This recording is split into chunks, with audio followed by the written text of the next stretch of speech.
All right, let's get on to the fourth, not the fourth and final, there's a fifth.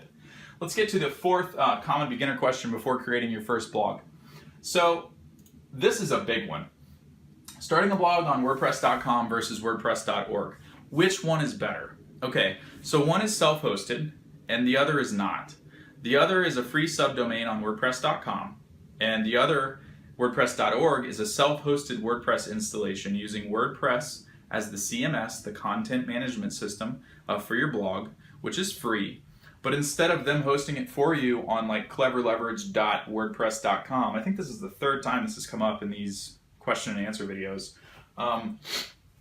versus cleverleverage.com, where I can add any code I want, I can put up any ads I want. WordPress can't decide to take it down whenever they want. They don't own any of my intellectual property, my content, my images.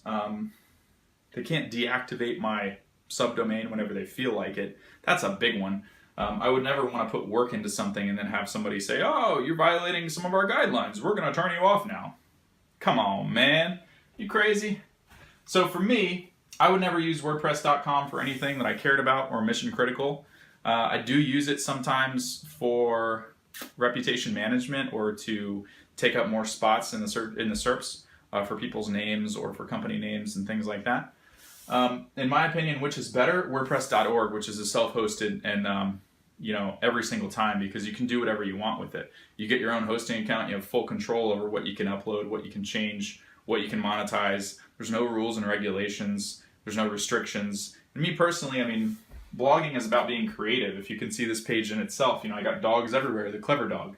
And, it's just adding, I start these things with how can I make it fun? And I think this just interjects my personality into the content, and I'm able to upload, change, edit any piece of the code that I want. And when you're on a non-self-hosted or a free blog hosting platform, you can't do that. So for me, WordPress.org is better. I wouldn't download WordPress through WordPress.org. I would go with a web host like Bluehost or Liquid Web, or pretty much any web host these days has one-click WordPress installs. That'll just be a lot easier for you if you're just starting out. So if you'd like to take advantage of a free domain name offer, you can scroll down the page just a little further and get started on the tutorial. And I'll show you how to start your own blog in less than 20 minutes, and just click on the dog holding the sign, licking his chops. Hope that helps.